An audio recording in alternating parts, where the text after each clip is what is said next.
Em uma noite quente de maio de 1991, quando a cidade se preparava para as comemorações do Dia da Memória, ocorreu um incidente misterioso na feira local. Um menino de 5 anos parecia ter desaparecido no ar, deixando sua família em desespero. Apesar das buscas extensivas, não foram encontradas pistas da criança. Com o tempo, a investigação esfriou, mas anos depois, uma reviravolta inesperada trouxe luz a essa história misteriosa. A história começou muito antes desse incidente. Michelle Lozinski, natural de Nova Jersey, cresceu em uma família com 3 irmãos. Aos 16 anos, quando visitava seu irmão mais velho na pequena cidade de Walker, conheceu George Whitney. Seu relacionamento se desenvolveu rapidamente e apenas um ano depois, em 6 de agosto de 1985, quando Michelle tinha acabado de completar 17 anos, seu filho Timothy nasceu, carinhosamente chamado de Timmy. No entanto, a felicidade familiar não durou muito. 6 meses após o nascimento do bebê, Michelle se mudou com a criança para a casa de sua irmã no sul do estado. Ela largou a escola e começou a aceitar empregos mal remunerados para sustentar a si mesma e a seu filho. Logo, a jovem mãe se mudou para seu próprio apartamento, tentando equilibrar trabalho e cuidados com Timmy. A vida de Michelle não foi fácil.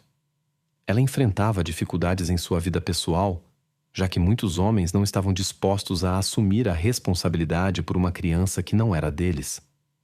A situação se agravou no início de 1990, quando a irmã e o cunhado de Michelle, seus principais ajudantes no cuidado de Timmy, se mudaram para outro estado. Para Michelle, tornou-se ainda mais difícil cumprir suas obrigações. Ela frequentemente chegava atrasada ao trabalho e, às vezes, levava seu filho consigo. Quando Timmy começou a frequentar a escola primária, ele também teve problemas com a frequência e a pontualidade. Apesar das dificuldades da vida, Michelle era conhecida como uma mãe carinhosa e atenciosa. Ela sempre se esforçava para fornecer tudo o que seu filho precisava e até economizou dinheiro para sua educação na renomada escola particular, St. Maria. Na sexta-feira, 25 de maio de 1991, um dia antes do Memorial Day, Michelle planejou participar das comemorações no Kennedy Park da cidade vizinha de Sayariel com seu filho de 5 anos, Timmy. O dia começaria com compras matinais e terminaria à noite com uma visita ao carnaval junto com seu filho e sua pequena sobrinha. No entanto, a noite não saiu como planejado. Michelle chegou ao carnaval por volta das 19h30 sem sua sobrinha e não informou a mãe da criança sobre a mudança de planos. Segundo Michelle, ela perdeu Timmy de vista quando se distraiu brevemente para comprar uma bebida. Michelle encontrou sua sobrinha de 13 anos, Jennifer Blair, e sua amiga no carnaval e contou-lhes preocupada o que havia acontecido. Pouco depois, as 3 foram à delegacia para relatar o desaparecimento do menino. A polícia reconheceu a gravidade da situação e iniciou imediatamente uma busca em grande escala. Apesar dos esforços combinados da polícia, dos bombeiros, das equipes com cães farejadores e de muitos voluntários, Timmy não foi encontrado nem no local do carnaval, nem nas proximidades. A operação de busca continuou até tarde da noite e foi interrompida até a manhã seguinte. Com os primeiros raios de sol, os esforços para encontrar o desaparecido foram retomados com nova força. Mais de 300 voluntários vasculharam o parque e as áreas circundantes. Recursos aéreos e aquáticos foram utilizados. Até o meio-dia, os investigadores concluíram que outras buscas naquela área seriam infrutíferas.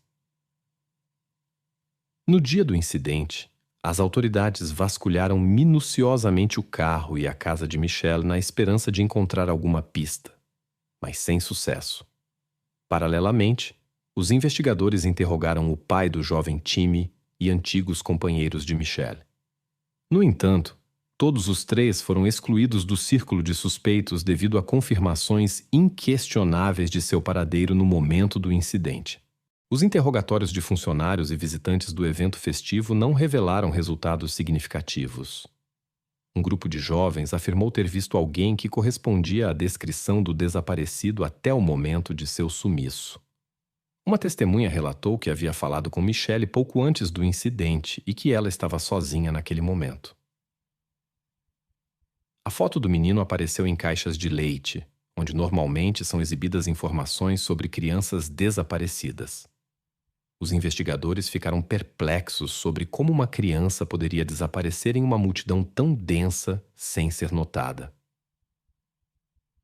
A situação tomou um rumo inesperado após uma conversa com a mãe do desaparecido. Michelle relatou que havia deixado seu filho na fila por volta das 7 horas da noite para comprar uma bebida, e quando voltou, ele já havia desaparecido. Ela também contou que antes de visitar a festa, eles jogaram futebol e visitaram um zoológico de animais domésticos. Embora o local onde o filho de Michelle supostamente desapareceu estivesse, segundo registros oficiais, inacessível naquele dia. Entrevistas com amigos e vizinhos não produziram resultados. Ninguém havia visto o menino naquela manhã. Cerca de uma semana após o incidente, Michelle falou novamente com os investigadores. Ela repetiu sua história original de como perdeu o time de vista ao pegar uma bebida. No entanto, apenas alguns dias depois, sua versão mudou subitamente. Em seu novo relato, Michelle mencionou 2 estranhos, um homem mais velho e um mais jovem, que supostamente levaram time. Ela afirmou ter tentado intervir, mas o homem mais velho ameaçou fazer mal ao garoto. Mas naquela mesma noite, Michelle foi à delegacia e confessou que havia inventado essa história sob a pressão das expectativas públicas. Mas a série de declarações estranhas não terminou aí. No dia seguinte, em mais uma conversa com os investigadores, Michelle apresentou uma versão completamente nova dos eventos. Agora, sua bossa era a história incluía uma certa Ellen, uma mulher que Michelle conhecia de seu trabalho no banco. Segundo Michelle, Ellen, acompanhada por 2 homens e uma mulher, ofereceu-se para cuidar de Timmy enquanto sua mãe comprava uma bebida. Quando Michelle voltou, percebeu que todos, incluindo seu filho, haviam desaparecido.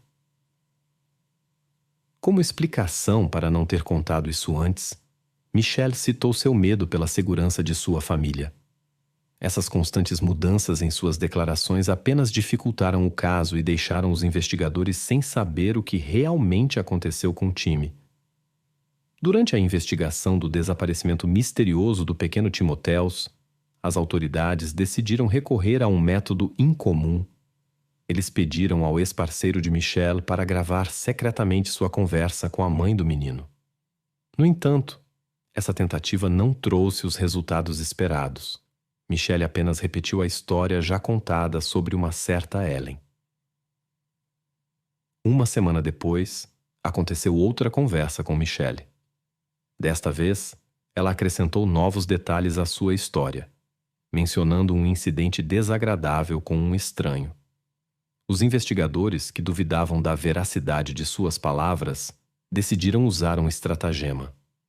Eles lhe contaram sobre um grupo supostamente ativo na área, cujos métodos coincidiam com os que ela havia descrito. Michelle, caindo nesse truque, disse que Timotheus poderia ser devolvido dentro de 1 mês, desde que ela permanecesse em silêncio. No entanto, quando os investigadores começaram a esclarecer os detalhes, Michelle abruptamente encerrou a conversa e deixou a sala. Essa entrevista aumentou as suspeitas contra Michelle, especialmente depois que ela falhou 2 vezes no teste do polígrafo.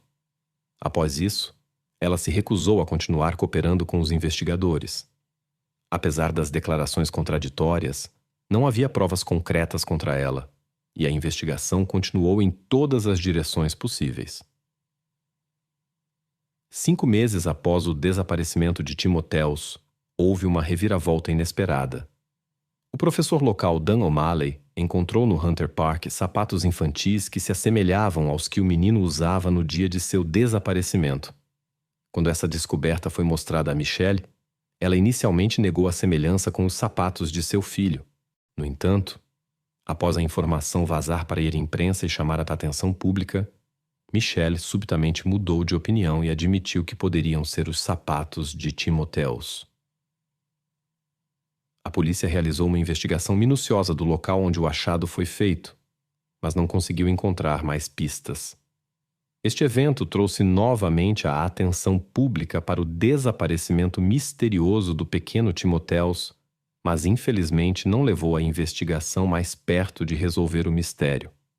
Quase um ano após o desaparecimento misterioso, a equipe de investigação decidiu revisitar o local onde o sapato havia sido encontrado anteriormente.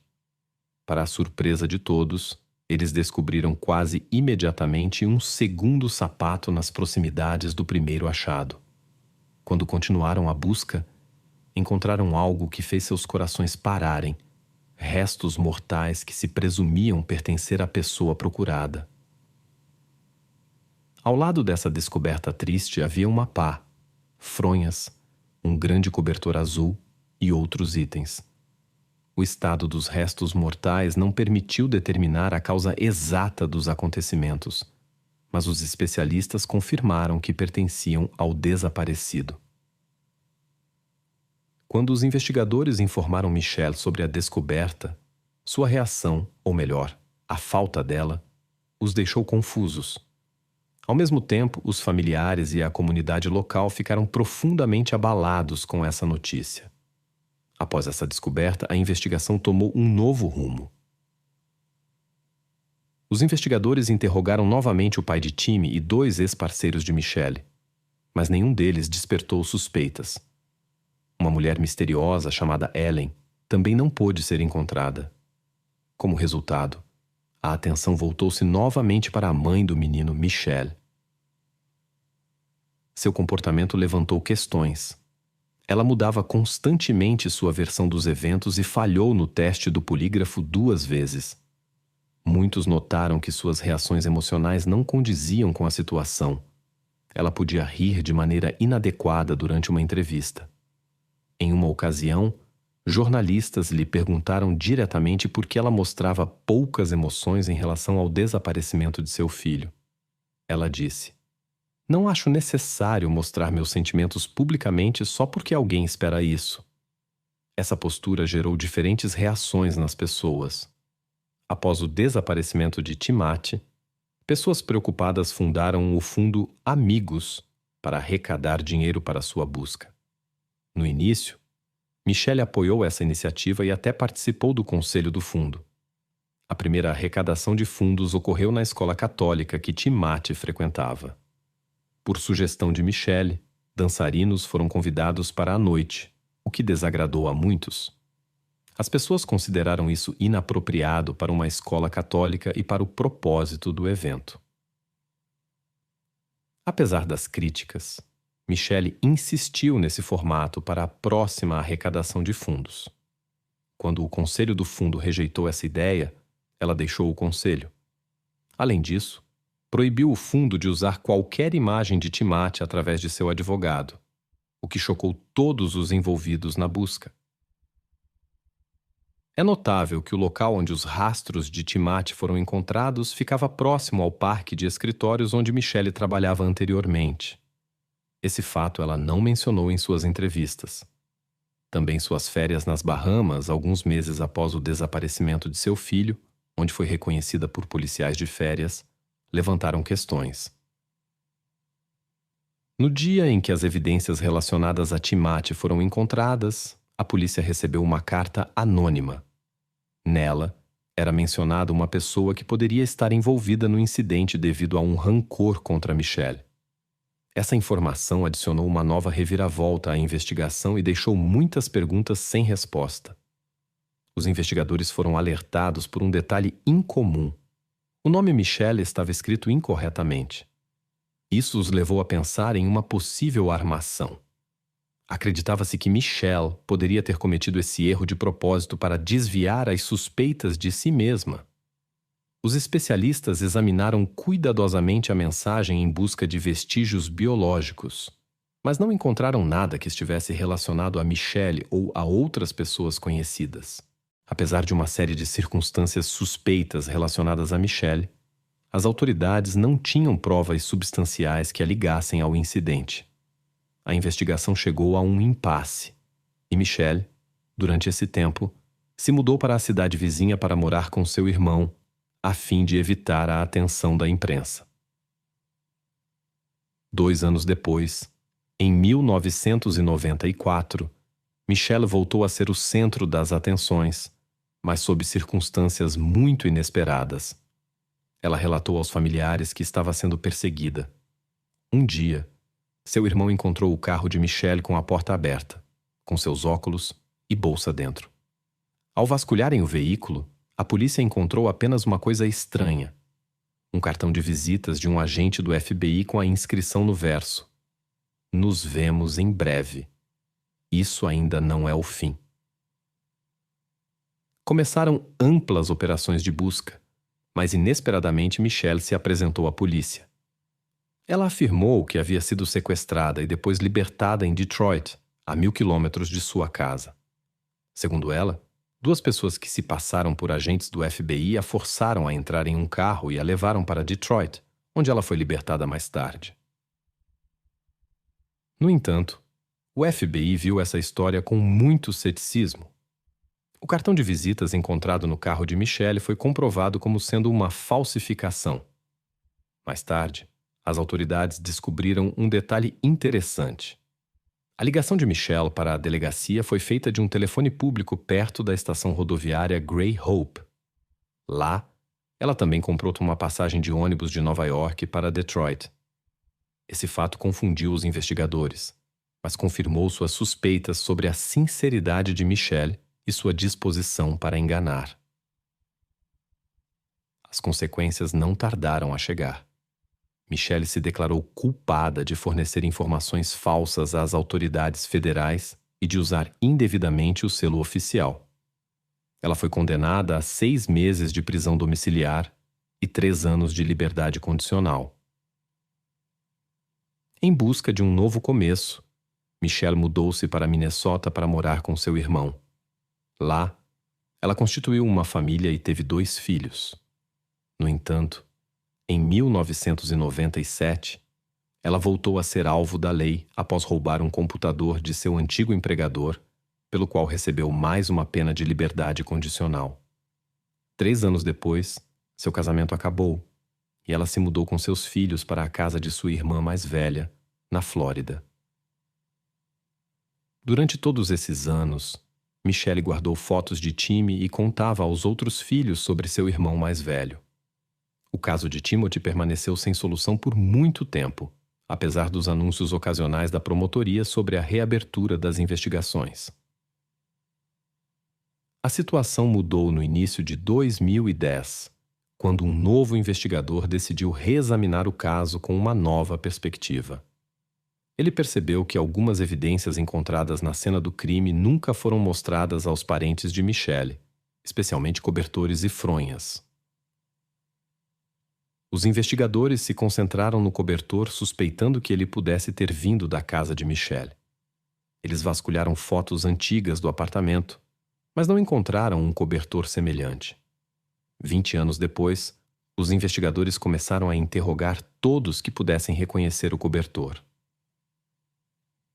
O avanço veio quando a sobrinha de Michelle, Jennifer Blair, foi à delegacia.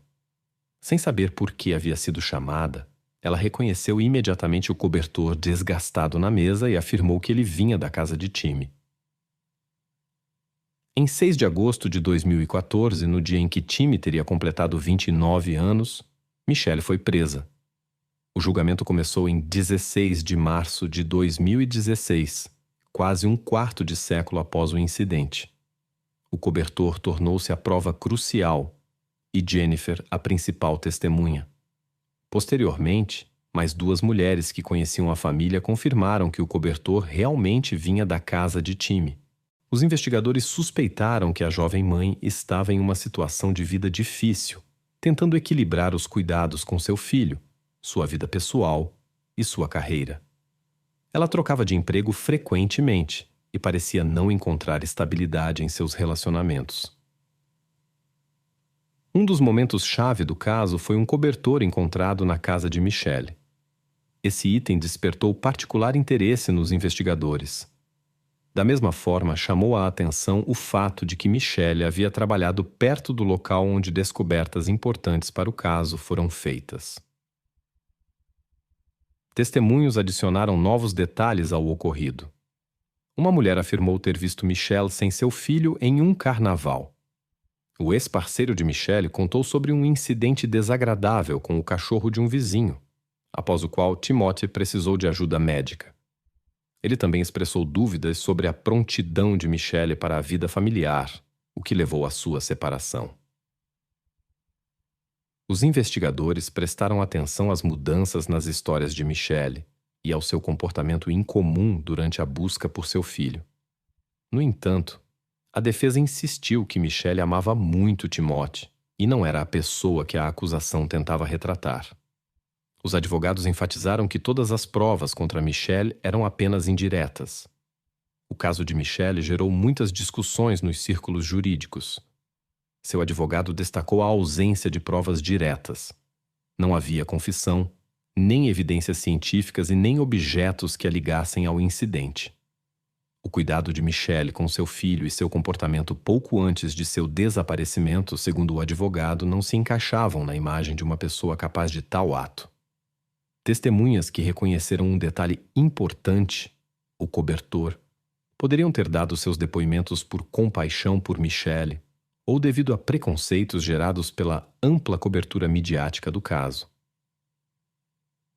Apesar desses argumentos, os jurados concluíram que Michelle estava envolvida nesse caso. A pena para tal ato variava de 30 anos à prisão perpétua. O advogado pediu a pena mínima, alegando que o filho não queria que sua mãe fosse condenada tão severamente. Em 5 de janeiro de 2017, Michelle, então com 49 anos, foi condenada a 30 anos de prisão. Após a sentença, um novo advogado se juntou à equipe de defesa. Ele declarou que pretendia recorrer da sentença, alegando que o caso foi levado a julgamento sem provas suficientes. Todos os recursos foram negados, até que o caso chegou ao Supremo Tribunal de Nova Jersey. Dos 7 juízes, um se retirou, pois havia trabalhado no Ministério Público durante o desaparecimento do filho de Michelle. Os 6 juízes restantes ficaram divididos. Em tais casos, a decisão original normalmente é mantida. Os advogados que representaram Michelle insistiram que a divisão de opiniões violou seu direito a um julgamento justo. Eles apelaram à mais alta instância judicial, pedindo que o caso fosse revisado. Em um movimento incomum, eles recorreram a um juiz de um tribunal inferior para emitir um veredicto neste caso sem precedentes. Para a surpresa geral, o veredicto foi a favor de Michelle. Na decisão final, foi afirmado que nunca antes condenações haviam sido proferidas com base em provas tão frágeis. 2 fatores foram decisivos para a decisão. Primeiro, o juiz teve sérias dúvidas sobre os testemunhos. Em segundo lugar, para uma condenação seria necessário provar que a pessoa agiu de forma consciente e intencional, o que neste caso parecia impossível, pois as circunstâncias do incidente permaneceram obscuras. O juiz enfatizou que a mãe solteira de 23 anos frequentemente enfrentava dificuldades financeiras e sociais, e essa situação não era nada incomum. Um cenário como esse dificilmente poderia ser considerado um indicativo de motivo para tal ato. Em 28 de dezembro de 2012, a sentença de Michelle foi anulada e ela foi libertada após 5 anos de prisão. Pela lei, uma pessoa não pode ser responsabilizada 2 vezes pelo mesmo ato. Isso significa que Michelle não pode mais ser julgada por esse caso, mesmo que novas provas venham à tona. Em uma pequena cidade, um homem desaparece sem deixar rastros e ninguém consegue entender o que aconteceu com ele. Enquanto a família procura ativamente por ele, a polícia local suspeita que ele possa ter desaparecido com outra pessoa. Para encontrar o possível culpado e determinar o paradeiro do homem, eles pediram ajuda a um agente do FBI. Eles esperavam que ele ainda estivesse bem. Novembro de 1992, cidade de Londres, estado de Kentucky. Londres é uma pequena cidade cercada por colinas e fica no centro do estado do tabaco, não muito longe da maior cidade de Manchester. Muitas famílias vivem aqui há várias gerações e quase todos se conhecem. Em 25 de novembro de 1992, às 11 da manhã, os alunos da escola Pace Creek, em Manchester, esperavam ansiosamente pelo almoço festivo antes das férias de Ação de Graças. Após as aulas, Scott Baker deveria pegar o ônibus e ir para a casa da avó, onde seu pai, Donald, de 37 anos, conhecido por todos como Donnie Baker, iria buscá-lo. Ele trabalhava como motorista de caminhão, e pai e filho planejavam passar toda a semana de feriado juntos no caminhão. Scott Baker nasceu em 17 de fevereiro de 1982, no condado de Clay, Kentucky, na família de Donald Baker e Ruth Rose. Ele se interessava por basquete e tiro esportivo. Os pais de Scott se divorciaram alguns anos atrás, mas mantinham um relacionamento amigável por causa do filho, embora ele passasse a maior parte do tempo com sua mãe. Ao mesmo tempo, Scott frequentemente visitava seu pai e a nova esposa dele, Stephanie, de 22 anos. O que ele mais gostava era viajar com seu pai no caminhão. Nesse ano, Ruth, a mãe de Scott, deveria passar o dia de Ação de Graças pela primeira vez sem o filho. Ruth decidiu fazer uma surpresa ao filho Scott e foi até a escola dele para buscá-lo antes que ele pegasse o ônibus. Enquanto esperava no carro, viu sua filha entrando na escola para procurar o irmão. Quando sua filha voltou sozinha e disse que Scott não estava em lugar nenhum, Ruth pensou que ele tinha pegado o ônibus, já que ela não havia informado a escola sobre seus planos. Depois de um tempo, Ruth decidiu verificar se Scott tinha ido, como de costume, para a casa da avó. Mas lá, ela descobriu que ele não estava lá. Preocupada, ela começou a ligar para os pais dos amigos dele na esperança de que alguém soubesse onde ele poderia estar. Após se certificar de que nenhum dos amigos tinha visto Scott, a família procurou ao redor, mas não o encontrou. Ruth e sua filha voltaram para a escola para descobrir se, por algum motivo, ele havia ficado lá. Ruth encontrou o diretor na sala dos professores e pediu ajuda para procurar seu filho. Naquele momento, todos os professores já tinham ido embora e o diretor prometeu ligar para o professor de Scott em casa para esclarecer a situação.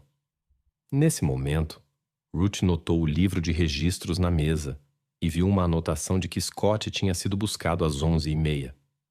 O diretor entrou em contato imediatamente com a secretária da escola para obter detalhes.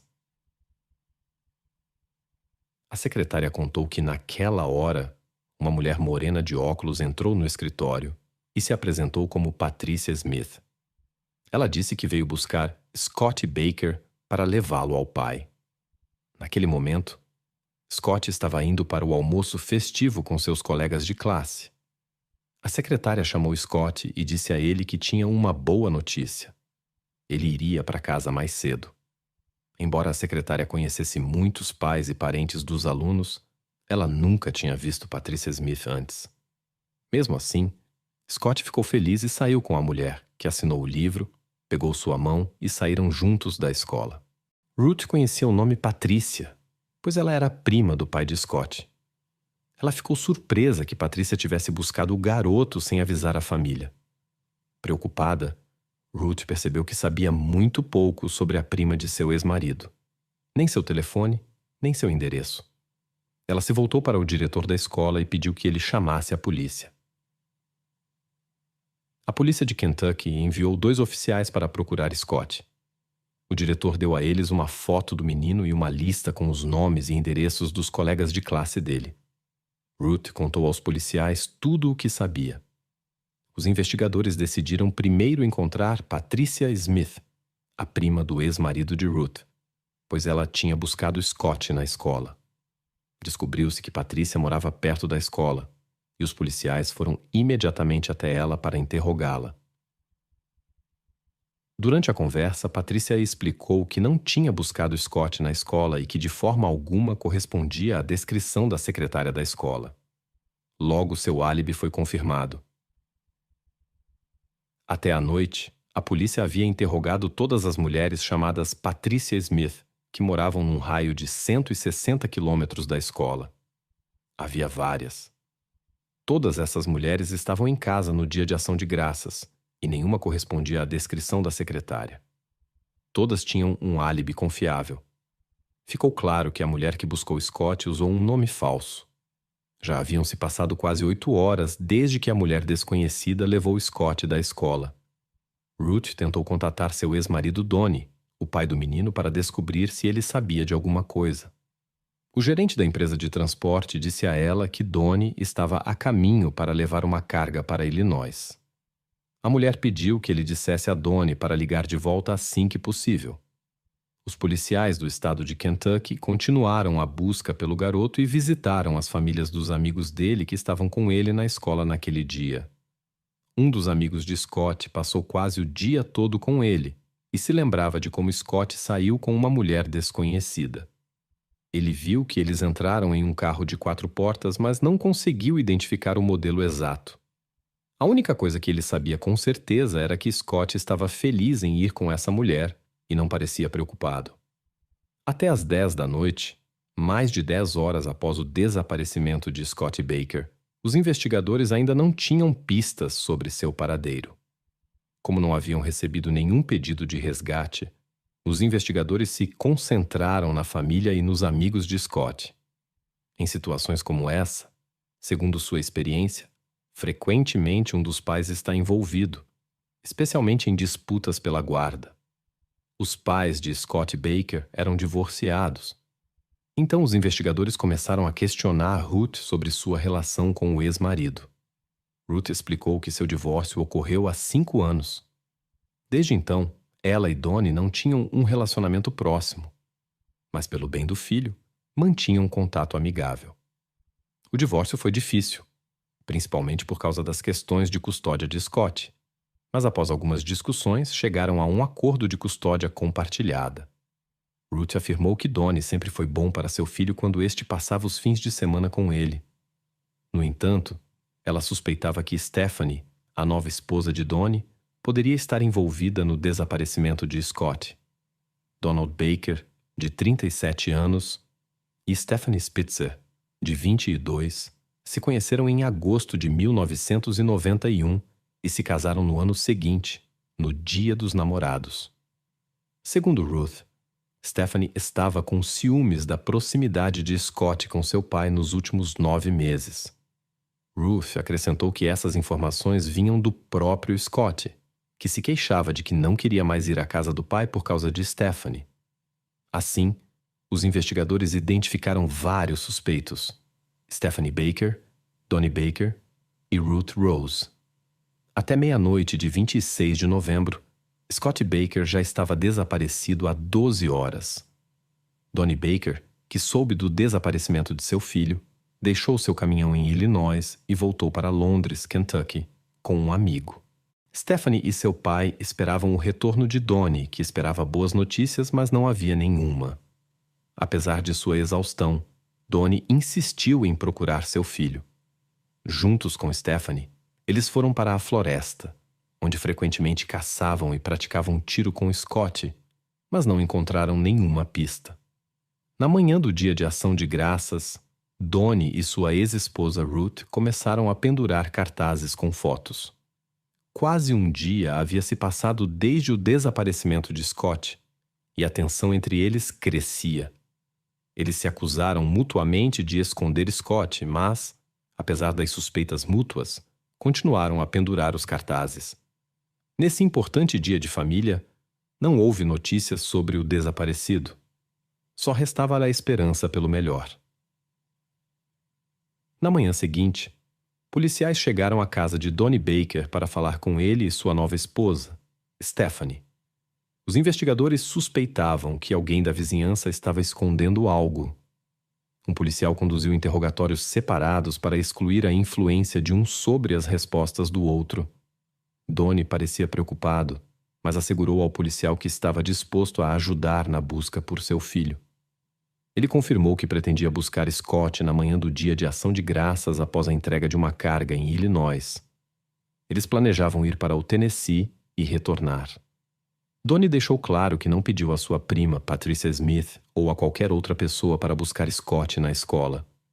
Em uma conversa com os investigadores, Stephanie disse que estava em casa na manhã em que Scott foi buscado, lavando roupas com sua amiga Susan. Stephanie suspeitava que a ex-esposa de Donnie, Ruth, poderia estar tramando algo. Aos olhos dela, Ruth estava com ciúmes do novo casamento de Donnie e poderia tomar medidas desesperadas para tê-lo de volta. Os investigadores também interrogaram a secretária da escola, que, como única testemunha, viu uma mulher de óculos escuros nas proximidades. Foram mostradas fotos de todas as mulheres da família, incluindo Ruth e Stephanie, até mesmo com maquiagem. A secretária afirmou com certeza que nenhuma delas se parecia com a mulher misteriosa de cabelos escuros e óculos. Passou algum tempo, e os investigadores decidiram fazer um teste de detector de mentiras com os parentes próximos de Scott para eliminá-los da lista de suspeitos. A primeira a ser verificada foi a mãe de Scott, Ruth.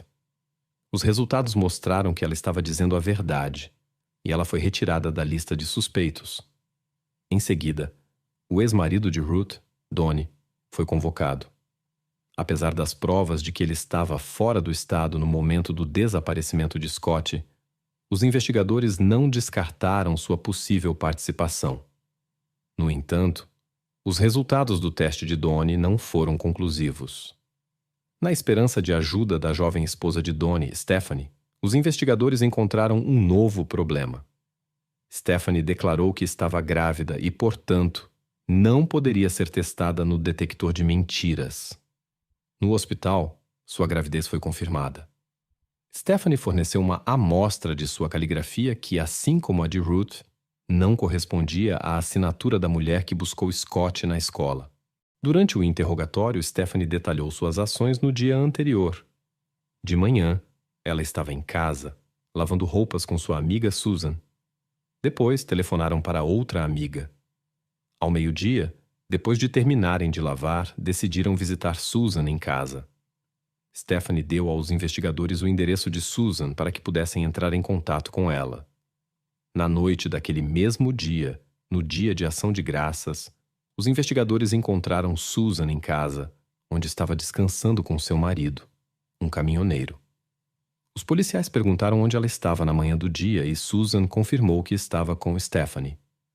Ela também mencionou que Stephanie havia telefonado para sua amiga em comum por volta das 11 da manhã. Elas haviam planejado passar o fim de semana juntas, mas após a notícia do desaparecimento, todos os planos foram cancelados. Susan repetiu quase literalmente a história de Stephanie. Elas estavam em sua casa, lavando roupas, e então Susan percebeu que havia esquecido as chaves no carro. A mãe de Susan veio e a levou para casa. Susan também forneceu aos investigadores o número de telefone da amiga em comum, que mais tarde confirmou a conversa. A mãe de Scott Baker se lembra. No dia de ação de graças, nevou, e Scott não foi encontrado. Eu estava na janela ao entardecer pensando, onde está meu filho? Estava nevando, e ele provavelmente estava com muito frio. Quem quer que o tivesse provavelmente não lhe deu roupas quentes. Eu nem sabia se ele tinha algo para comer. Foi a queda de neve mais triste da minha vida. Na sexta-feira, dia 27 de novembro, um investigador especial do FBI se juntou à equipe de investigação que procurava por Scott Baker. A polícia de Kentucky e o agente do FBI ainda esperavam um final feliz. Eles falaram novamente com a mãe de Scott, Ruth, que não havia dormido desde o desaparecimento de seu filho. Ruth relatou que não havia recebido pedidos de resgate. Ela também explicou que suspeitava de seu ex-marido Donnie e sua nova esposa de 22 anos, Stephanie. embora ela não confiasse em Stephanie, pois elas nunca se comunicavam e só se encontravam ocasionalmente na loja de sua pequena cidade. Ruth notou que Stephanie não gostava de seu filho e Scott sentia aversão por sua madrasta. O agente do FBI pediu a Donnie Baker que fizesse outro teste de detector de mentiras, pois os resultados do primeiro não foram conclusivos. O segundo teste mostrou que Donnie não estava mentindo, mas durante a conversa com o agente ele expressou sua preocupação com sua nova esposa. Donnie disse que seu relacionamento com Stephanie havia se deteriorado, especialmente depois que ela lhe contou que estava grávida, ao que ele reagiu sem entusiasmo. Stephanie suspeitava que Donnie amava mais seu filho, e esse era o motivo de sua insatisfação. Ela reclamava que ele passava mais tempo com Scott do que com ela, especialmente devido às suas frequentes viagens de negócios que deixavam pouco tempo para a família. A situação piorou quando Donnie encontrou o diário de Stephanie e o entregou aos investigadores. Nas entradas, frequentemente mencionava que ela acreditava que Donnie amava mais Scott do que ela e expressava o desejo de que o menino desaparecesse. Essas entradas falavam de profundo ressentimento e aversão de Stephanie por Scott, o que levou os investigadores a novas conclusões e direções na investigação. Os agentes do FBI decidiram convidar Stephanie para um teste de detector de mentiras. Ao contrário da polícia de Kentucky, o FBI também testa mulheres grávidas. Quando perguntaram a Stephanie se ela sabia o que havia acontecido com Scott, ela mentiu. Após o teste, Stephanie foi submetida a outro interrogatório onde seu diário e os resultados do detector de mentiras foram usados. Os investigadores tentaram obter novas informações dela, mas ela manteve sua história. Stephanie afirmou novamente que passou o dia 25 de novembro, o dia do desaparecimento de Scott, o dia inteiro em casa com sua amiga Susan. Stephanie também mencionou uma conversa telefônica com outra amiga que ocorreu às 11 horas da manhã, o que coincidia com o depoimento de Susan. O horário da ligação era importante, pois Scott foi buscado na escola às 11h30. O FBI não pôde confirmar a ligação, pois era feriado. O comportamento de Stephanie despertou a desconfiança dos agentes do FBI. Ela se comportava calma e tranquila em relação ao desaparecimento de Scott, o que parecia estranho já que Scott estava desaparecido há 2 dias. Para possibilitar uma comparação mais precisa com a assinatura da visitante, Stephanie forneceu ao FBI uma segunda amostra de sua caligrafia. Embora a caligrafia não correspondesse, os investigadores suspeitavam que Stephanie estava escondendo informações sobre o paradeiro de Scott. No entanto, foi determinado que Stephanie não era a mulher que havia levado o garoto da escola. O álibi de Stephanie foi confirmado pelo depoimento de sua amiga, Susan. Na segunda-feira, 30 de novembro, os investigadores visitaram novamente o apartamento de Susan para interrogá-la novamente e oferecer-lhe um teste de detector de mentiras. Mas ela não estava em casa. Os investigadores começaram a duvidar da veracidade dos depoimentos de Susan, pois sua versão dos eventos coincidia demais com a de Stephanie. Isso sugeria que as duas mulheres estavam agindo em conjunto. Para determinar o paradeiro de Susan, os investigadores procuraram sua mãe. A mãe de Susan informou que sua filha havia viajado para a Flórida com o marido, um caminhoneiro. Um agente do FBI entrou em contato com a transportadora em Kentucky, onde o marido de Susan trabalhava. O capataz confirmou que ele estava na estrada e deveria chegar à Flórida na manhã seguinte. Os investigadores suspeitavam que Susan e seu marido poderiam ter levado o garoto para fora de Kentucky. Para ajudar na busca, eles recorreram a um agente especial do FBI na Flórida. O caminhão deveria chegar ao sul da Flórida em 12 horas e os agentes planejavam interceptá-lo.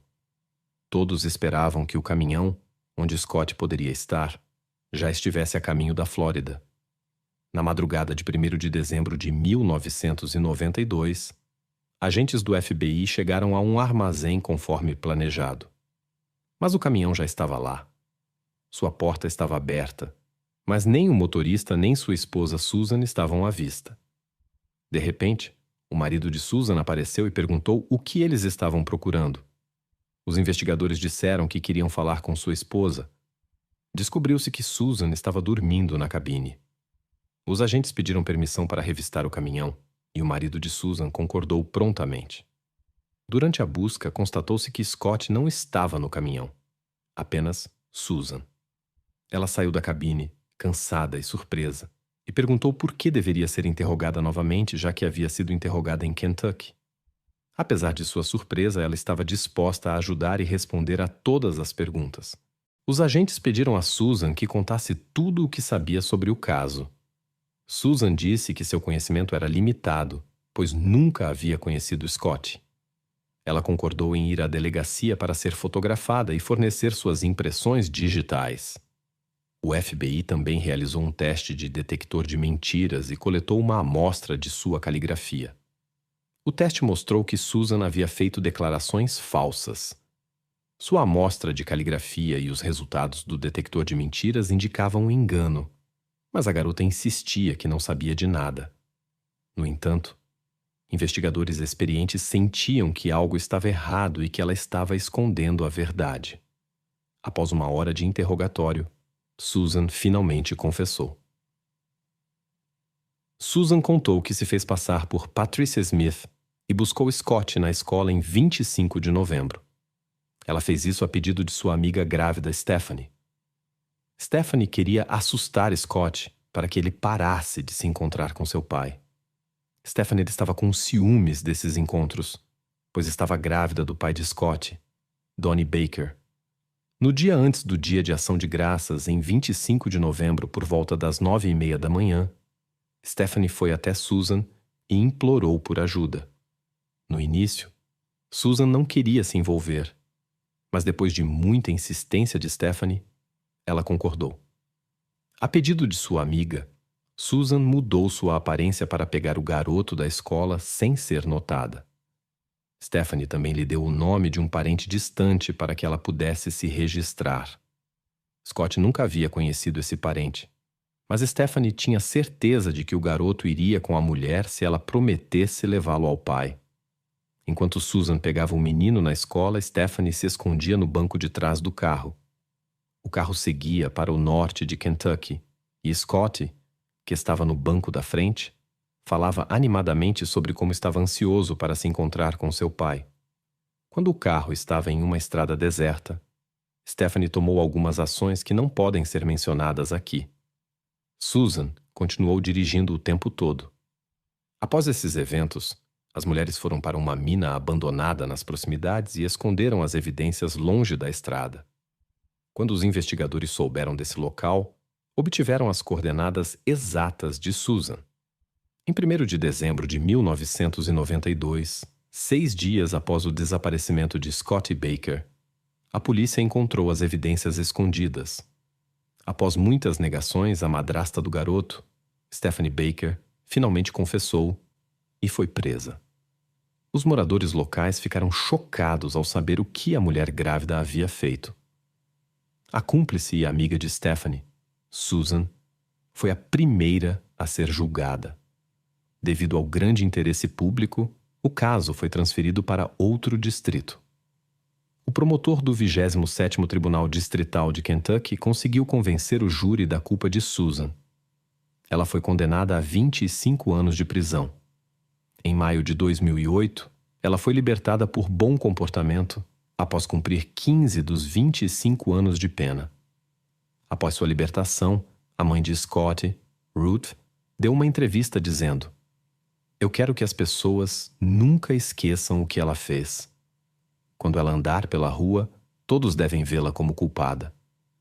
Stephanie Baker, que tinha 22 anos, demorou a receber uma medida adequada. Finalmente, ela se declarou culpada e foi condenada à prisão perpétua com possibilidade de liberdade condicional após 25 anos. 6 meses após o início de sua pena, Stephanie deu à luz uma criança que foi criada por seus pais. Seu marido Donnie pediu o divórcio enquanto ela estava atrás das grades.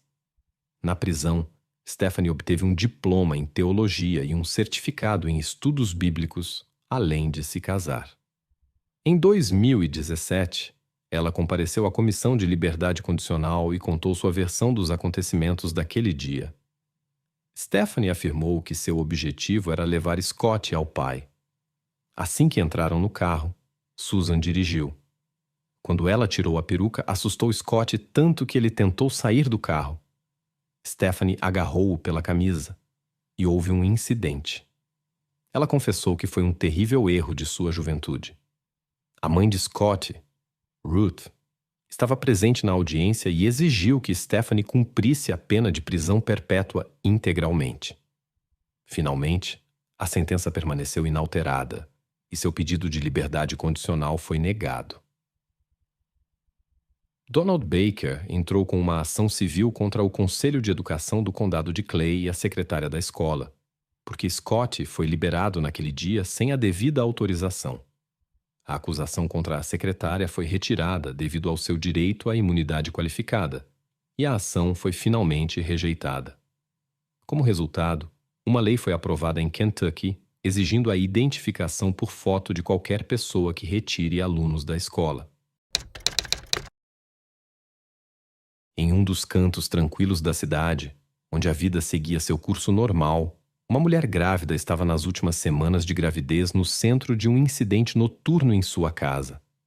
Os policiais que chegaram ao local começaram a investigar cuidadosamente todas as circunstâncias do incidente e logo descobriram muitos fatos inesperados e preocupantes.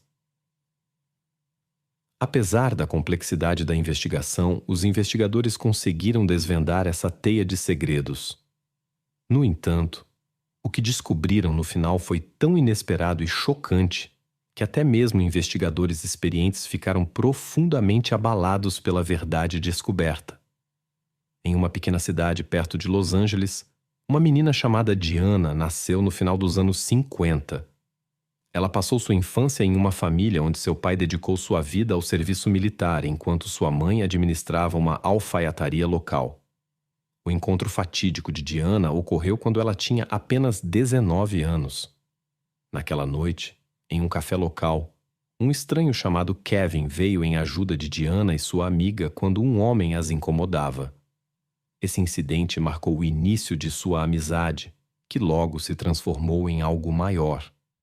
Embora Kevin estivesse casado na época, seu casamento estava prestes a acabar.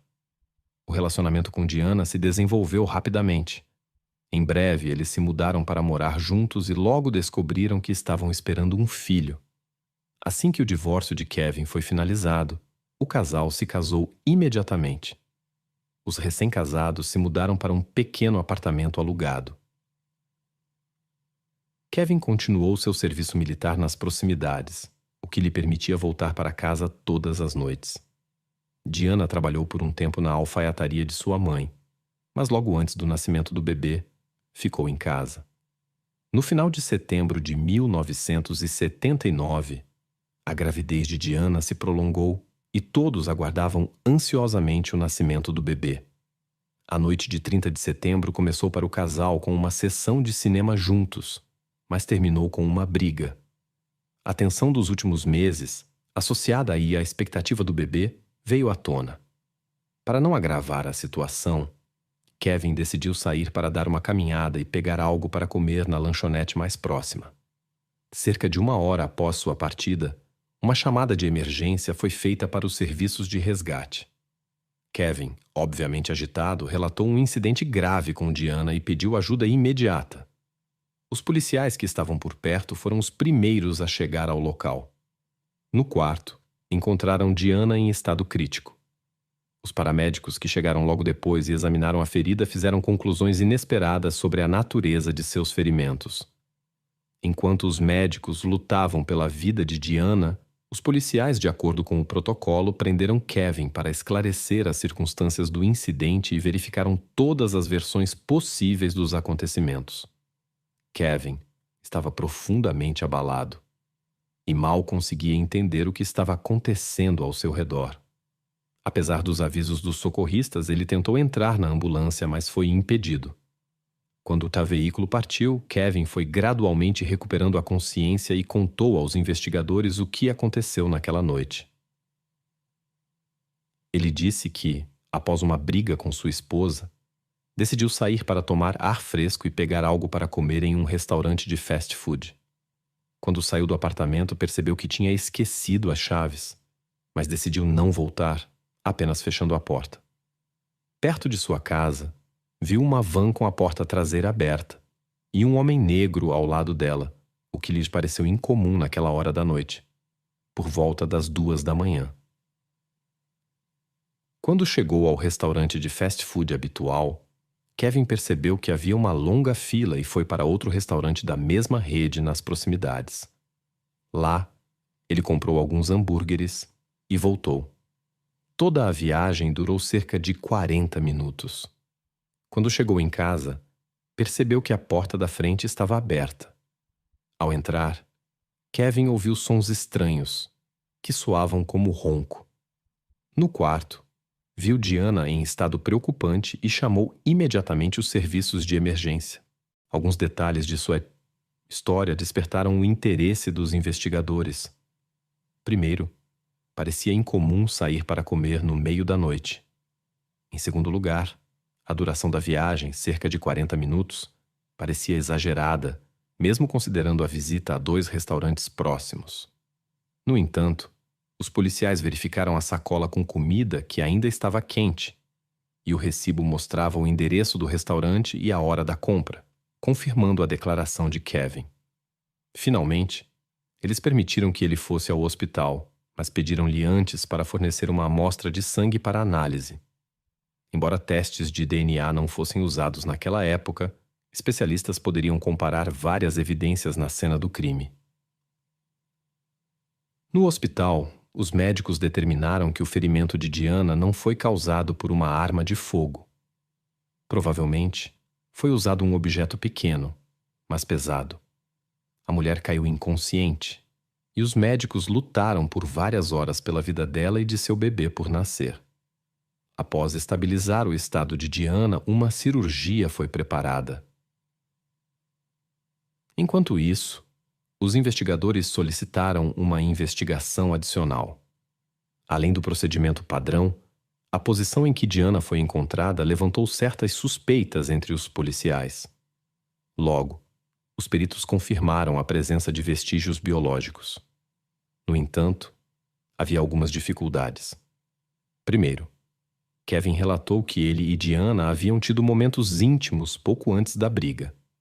Em segundo lugar, a ausência de testes de DNA limitava as possibilidades de uso das provas existentes. Kevin e os familiares de Diana passaram a noite inteira no hospital, esperando notícias sobre o estado dela. A esperança de um desfecho favorável diminuía a cada hora.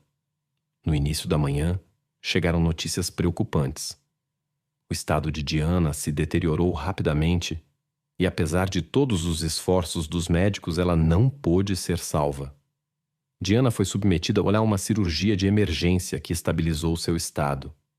Ela permaneceu inconsciente, mas as previsões dos médicos tornaram-se mais otimistas. No entanto, os médicos não tinham ilusões sobre uma recuperação completa após ferimentos tão graves.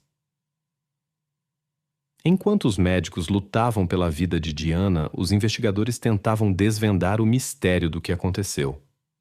O caso ganhou um novo status, e as autoridades locais mobilizaram todos os seus recursos. Kevin, apesar de seu álibi, permaneceu no foco das investigações. Sua história levantou questões: uma briga recente com sua esposa, uma porta não trancada, uma longa viagem ao café e um suposto estranho visto por ele à noite perto da casa. Mas não havia provas conclusivas contra ele. A situação foi complicada pela falta de testemunhas diretas. Enquanto isso, a pequena cidade onde Diana cresceu estava em choque com o que havia acontecido.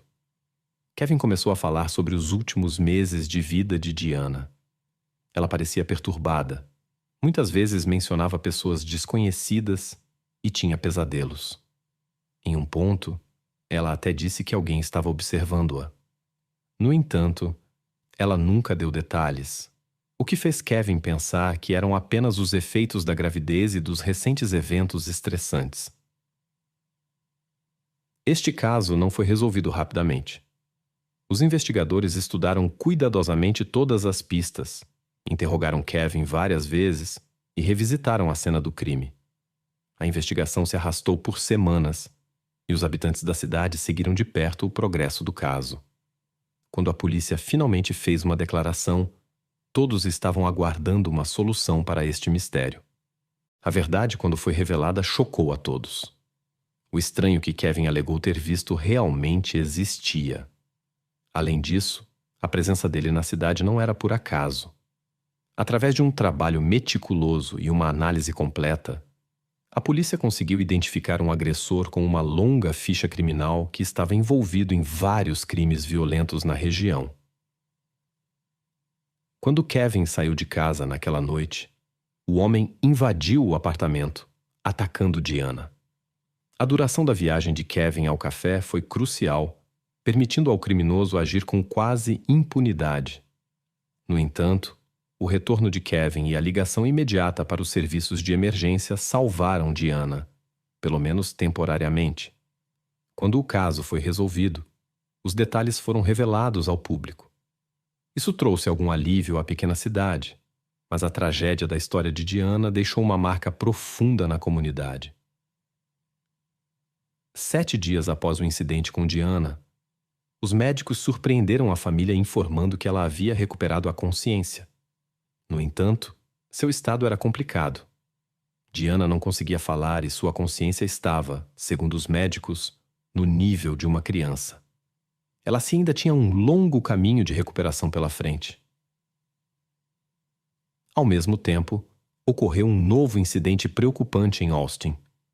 Na casa de uma mulher de 24 anos foram encontrados sinais de arrombamento, e ela foi vítima de um incidente desagradável. A polícia enfrentou novamente desafios na investigação.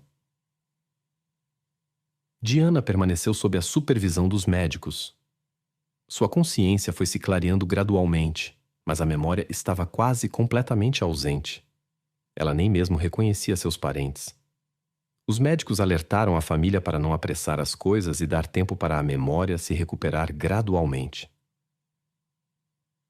Quando o estado de Diana se estabilizou, ela foi liberada. Como Kevin precisava trabalhar na base, a família se mudou para a casa dos pais de Diana, que poderiam cuidar dela em tempo integral. 2 semanas depois, um novo incidente com um padrão semelhante abalou a cidade, e a vítima era menor de idade. Diana trabalhou arduamente em sua reabilitação. Seu estado melhorou, embora a fala e a memória não tivessem sido restauradas. Mas após 6 semanas, aconteceu uma reviravolta inesperada. Durante uma consulta com a fisioterapeuta, a médica abordou cuidadosamente o ocorrido. Para surpresa da médica, Diana reagiu de repente e apontou para seu anel de noivado. Quando sua mãe a buscou, a médica contou sobre sua observação. A mãe perguntou à filha cuidadosamente sobre a possível participação de Kevin, e Diana confirmou com um aceno de cabeça. Eles foram imediatamente à polícia, onde Diana confirmou ao investigador que de repente se lembrava do momento do incidente e que era seu marido. Isso mudou fundamentalmente o curso da investigação. Anteriormente, havia a suposição de que o mesmo agressor havia atacado outras vítimas também. Agora, o investigador tinha novas perguntas. Kevin poderia ter estado envolvido na série de incidentes? Ele vivia no mesmo bairro e correspondia à descrição fornecida pelas testemunhas? Ou seria uma tentativa de encobrir seus crimes com a aparência de outro autor? Dada a complexidade da situação, o investigador tomou uma decisão difícil. Ele pediu a Diana e sua mãe que continuassem a agir como se ainda não se lembrassem de nada e voltassem para casa com Kevin. Isso era necessário para a investigação e coleta de provas. Quando os parentes de Diana concordaram, isso foi um grande desafio para eles. A polícia começou a observar Kevin de perto, na esperança de encontrar uma conexão com outros incidentes. Eles entraram em contato com seus conhecidos para obter mais informações sobre o suspeito. Logo surgiram detalhes interessantes. Os conhecidos de Kevin relataram uma atmosfera tensa em seu relacionamento. Discussões frequentes também foram confirmadas pelos vizinhos que muitas vezes ouviam brigas barulhentas. Amigos mencionaram que Kevin reclamava da falta de proximidade com sua esposa nos últimos meses de sua gravidez. No entanto, Kevin descrevia seu relacionamento como quase ideal. Informações adicionais dos investigadores não trouxeram resultados significativos. Kevin se comportava normalmente. Ele ia ao trabalho e voltava para casa sem levantar suspeitas. Os resultados dos exames laboratoriais trouxeram descobertas interessantes. Além de vestígios biológicos, foram encontrados fragmentos de pele e manchas de sangue sob as unhas de Diana. A análise das amostras permitiu determinar o grupo sanguíneo da pessoa envolvida no incidente. A comparação com a amostra de Kevin mostrou uma correspondência. Com base nos dados obtidos, os investigadores elaboraram uma cronologia provável dos eventos. Kevin realmente comprou comida em um café a vários quilômetros de sua casa. O horário no recibo e as declarações do funcionário confirmaram sua presença lá. A teoria surgiu de que o incidente poderia ter ocorrido antes da partida de Kevin e que ele então foi imediatamente ao café para criar um álibi. Isso explicaria por que a viagem, segundo ele, durou 40 minutos. Ele poderia ter exagerado esse tempo, incluindo o tempo do incidente. Quanto ao motivo, os investigadores supuseram que a rejeição de proximidade por parte de Diana poderia ser a causa. Kevin alegou que houve proximidade pouco antes do incidente, mas se queixou repetidamente aos amigos sobre a falta dela nos últimos meses. Então, os investigadores falaram novamente com Diana e ela confirmou que se lembrava exatamente do momento do ataque. Durante a conversa, sua mãe explicou que não poderiam mais fingir que nada tinha acontecido e viver sob o mesmo teto com Kevin. Kevin foi preso enquanto estava na loja para não colocar a família de Diana em perigo. Ele negou sua participação e manteve sua versão original dos eventos. A preparação para o julgamento durou 10 meses. Nesse período, o estado de Diana melhorou. Ela conseguiu falar, embora com dificuldade. Vários especialistas confirmaram que suas capacidades mentais haviam se recuperado suficientemente e que ela poderia testemunhar de forma confiável no tribunal. Durante o julgamento, a vítima apontou Kevin como o envolvido no trágico incidente daquela noite. Os advogados de defesa de Kevin alegaram sua inocência e apresentaram um álibi, afirmando que ele havia visitado um restaurante de fast food. No entanto, esses argumentos não foram suficientes em comparação com as declarações da vítima. Finalmente, o tribunal declarou Kevin culpado pelo trágico incidente em novembro de 1980. A sentença foi de 15 anos à perpétua. Interessante. Os investigadores notaram que antes da prisão de Kevin ocorreram 2 incidentes semelhantes em sua área, nos quais as vítimas sobreviveram, mas não puderam identificar o agressor. A identidade do agressor permaneceu desconhecida. Após a prisão de Kevin, tais incidentes cessaram. Anteriormente, eles ocorriam com certa frequência, às vezes com intervalos de poucas semanas. Mas após a prisão de Kevin, não foram registrados casos semelhantes por vários anos. Após a sentença, Diana entrou com pedido de divórcio. Kevin não reagiu à sua decisão. Desde então, a mulher se dedicou à sua recuperação, mas as consequências da tragédia deixaram marcas. Seu cérebro se recuperou em grande parte, mas alguns problemas persistiram. Ela perdeu parcialmente a audição e a visão e teve dificuldades na fala. Kevin continuou a insistir em sua inocência. No entanto, sua estadia na prisão foi tensa. Outros detentos frequentemente o tratavam com hostilidade devido às peculiaridades de seu caso, e Kevin acabava regularmente no bloco médico. Quando surgiu a possibilidade de pedir uma revisão de seu caso, ele a aproveitou imediatamente. O pedido de Kevin foi recusado várias vezes pela comissão, e nos anos seguintes, ele recebeu mais 3 negativas. A principal razão para as recusas foi sua relutância em admitir sua culpa, o que foi interpretado como uma falta de compreensão do que havia ocorrido. Com o desenvolvimento das tecnologias de DNA, Kevin tentou obter uma reavaliação das amostras, mas foi negado devido à falta de recursos para as análises. Tudo mudou em 1996, quando as autoridades retomaram a investigação de uma série de casos em Austin e arredores. Amostras biológicas, armazenadas no laboratório, permitiram aos investigadores não apenas conectar esses casos, mas também identificar o culpado. Kevin ainda era o principal suspeito. No entanto, os resultados da análise trouxeram uma notícia inesperada. Todas as amostras pertenciam a Gerard Parker, que havia sido preso no mesmo ano que Kevin por comportamento inadequado. Os investigadores não tinham conectado esse caso com a série de outros incidentes devido às circunstâncias diferentes. Parker estava cumprindo sua pena e deveria ser liberado literalmente alguns dias após o recebimento dos resultados da análise de DNA. Os investigadores também se lembraram do caso de Diana. Embora estivesse fechado, foi feita uma conexão com outros casos semelhantes. Agora estava claro que Kevin não tinha nada a ver com esses incidentes. Restava a questão de sua participação no caso de sua esposa. Curiosamente, Parker servia na mesma base e possuía um veículo semelhante. O promotor visitou Kevin na prisão, contou-lhe sobre as novas descobertas e pediu que ele fornecesse uma amostra de DNA. Kevin, que havia buscado isso há muito tempo, concordou. Enquanto a análise estava sendo feita, os investigadores foram até Parker. Eles ainda não haviam acusado Parker, mas decidiram falar com ele, na esperança de um confessionário. Parker negou sua participação na série de incidentes. Os investigadores mudaram o assunto para o caso de Diana. Eles sabiam que Parker valorizava muito seu serviço militar e perguntaram como ele podia permitir que outra pessoa fosse responsabilizada por seus atos. Crime. Os investigadores continuaram a conversa com Parker, enfatizando seu dever militar. De repente, Parker confessou que um inocente estava na prisão.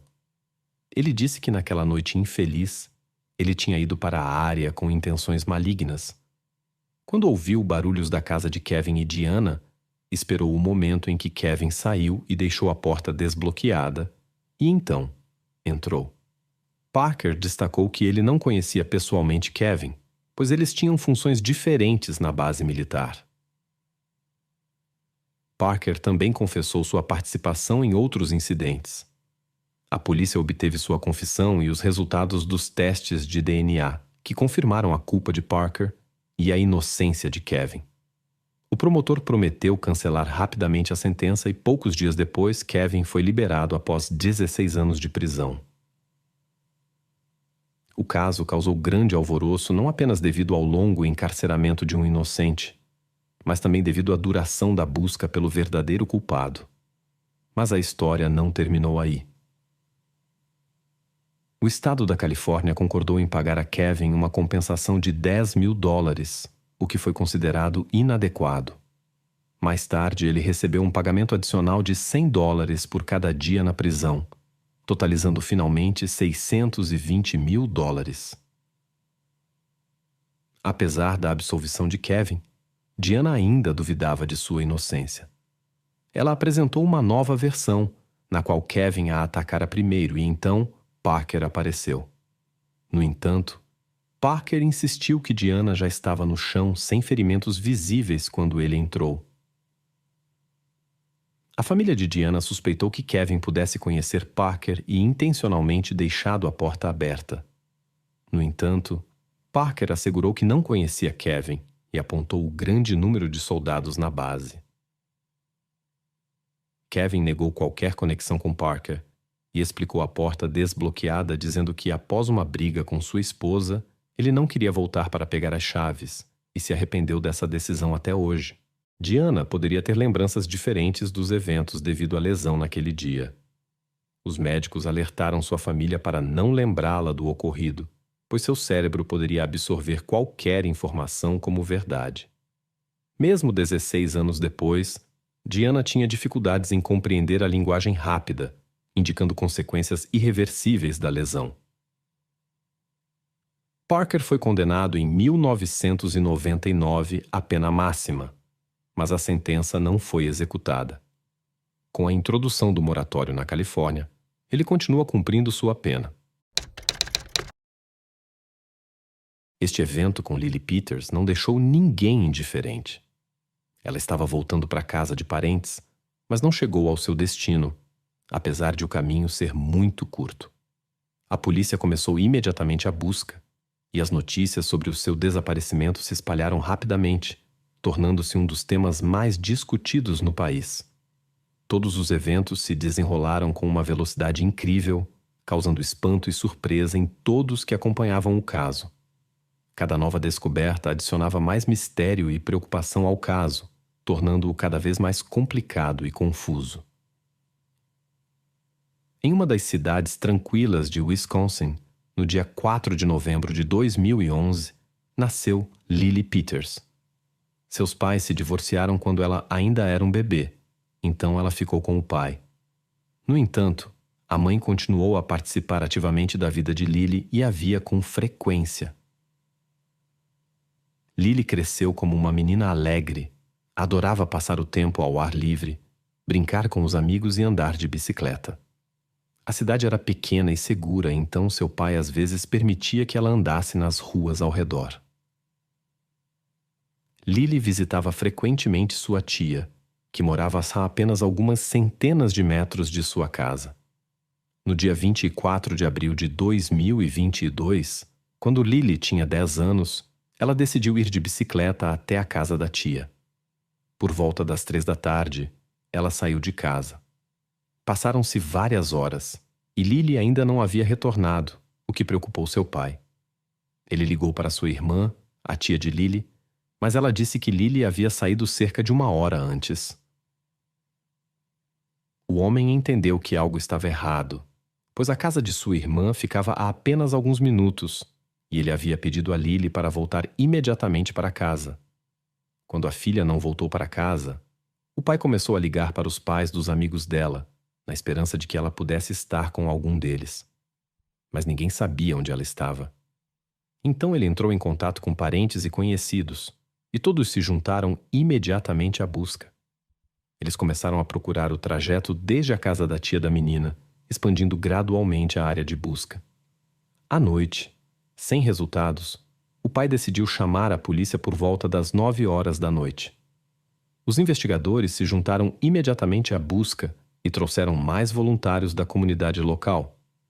O pai sugeriu usar o sistema Amber Alert, que permite divulgar rapidamente informações sobre crianças desaparecidas à população. No entanto, os investigadores explicaram que a situação não atendia aos critérios para ativar esse sistema, pois não havia evidências de que a criança estivesse em perigo. O pai ficou desapontado, mas seus argumentos não mudaram a decisão da polícia. A busca continuou e logo a bicicleta da menina foi encontrada nos arbustos de um pequeno parque próximo a uma trilha. Isso despertou sérias preocupações de que algo poderia ter acontecido. Os investigadores começaram a analisar como a bicicleta poderia ter chegado lá. O caminho principal entre as casas da menina e de sua tia seguia ao longo de uma estrada. Ela sempre usava esse caminho. Havia também outro caminho por uma trilha, onde a bicicleta foi encontrada, mas ele era mais longo. O pai não entendia por que ela teria escolhido esse caminho. Mas uma coisa era clara. Algo havia acontecido exatamente nessa área, entre as árvores densas. Após a descoberta da bicicleta abandonada, a polícia decidiu intensificar seus esforços. Eles chamaram colegas com cães e drones e aumentaram o número de agentes envolvidos na operação. Os policiais vasculharam a área, conversando com os moradores na esperança de encontrar pistas. Apesar de todos os esforços, Lily não foi encontrada. A busca continuou durante toda a noite e só pela manhã surgiram notícias preocupantes. Por volta das 9 horas da manhã, Lily foi encontrada no parque onde a bicicleta havia sido encontrada. Ela estava a algumas dezenas de metros de distância entre árvores densas e sob uma camada de folhas, o que dificultou bastante sua localização durante a noite. Os investigadores perceberam imediatamente que o caso era sério, mas precisavam esperar pelos resultados oficiais dos peritos. Enquanto isso, eles se concentraram em procurar o suspeito e garantir a segurança dos moradores. Patrulhas adicionais foram organizadas na cidade, e agentes se dirigiram à escola onde Lily estudava. A administração escolar enviou mensagens a todos os pais pedindo que não deixassem seus filhos sem supervisão. A notícia do evento se espalhou rapidamente entre os moradores da cidade. Tais incidentes eram raros ali, por isso as pessoas estavam muito preocupadas.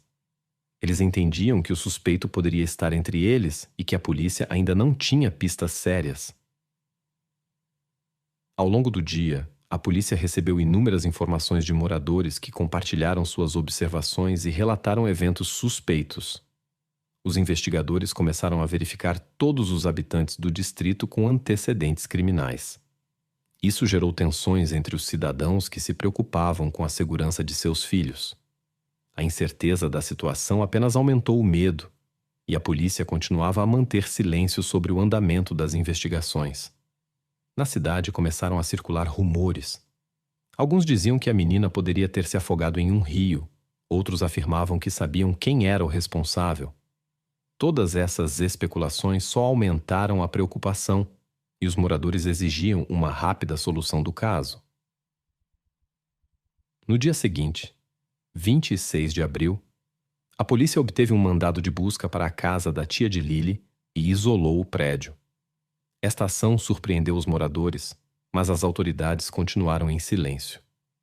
As pessoas aguardaram o dia todo por notícias e finalmente a polícia fez um anúncio. Uma pessoa foi presa por um crime contra Lily.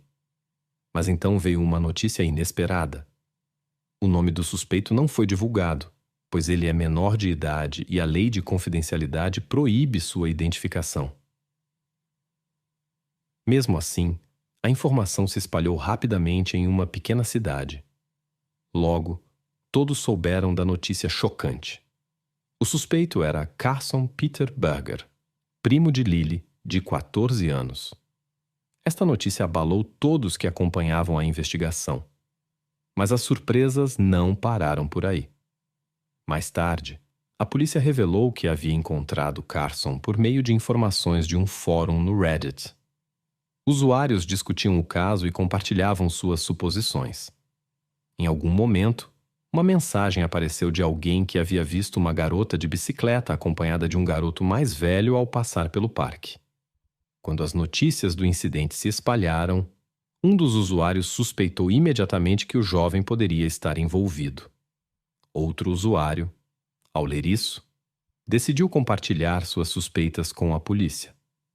Não demorou muito para que os investigadores recebessem outra informação importante. A avó de Carson contou sobre um incidente assustador. O garoto havia confessado à sua irmã mais nova que foi ele.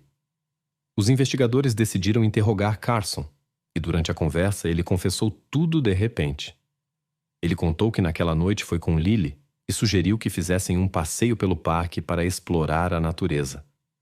Em um local isolado entre as árvores, onde ninguém os via, ele fez o que fez. Infelizmente, devido às diretrizes do YouTube, não posso descrever em detalhes o que aconteceu.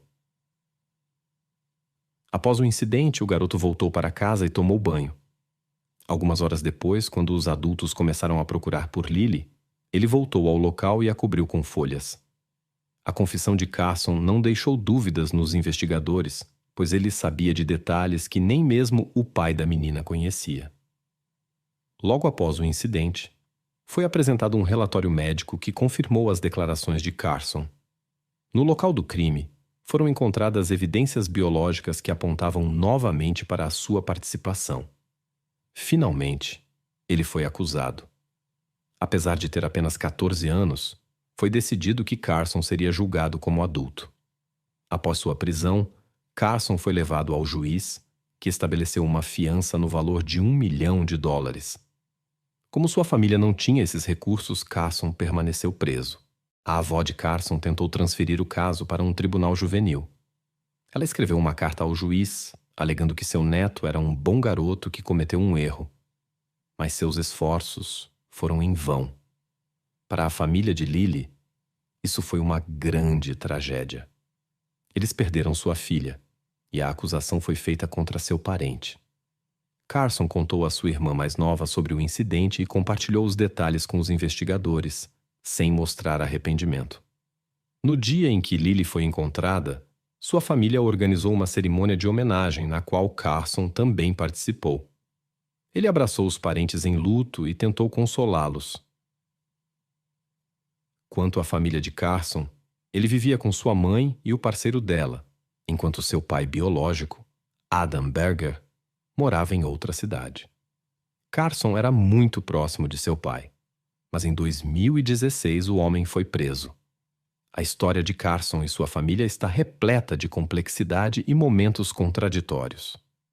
Em 2018, seu pai, Adam, se envolveu em uma situação escandalosa. Foram encontrados materiais pessoais inapropriados com ele, o que levou a um processo judicial. Como resultado, Adam passou 3 anos em uma instituição correcional, após os quais se estabeleceu em uma cidade vizinha, perto de seu filho. Esse incidente teve um forte impacto em Carson. Os parentes notaram que o menino, antes alegre, tornou-se retraído e irritável. Sua relação com a mãe tornou-se especialmente difícil, pois ele a culpava pela situação, já que ela se separou de seu pai. Durante seu tempo na prisão, Adam tentou obter permissão para visitas não supervisionadas com seu filho, mas foi recusado. A mãe de Carson era contra essas visitas, o que aumentou as tensões em suas relações. No entanto, pai e filho conseguiram manter contato por e-mail e telefonemas, quando o menino estava visitando sua avó. Segundo esta última, Carson florescia visivelmente nesses momentos.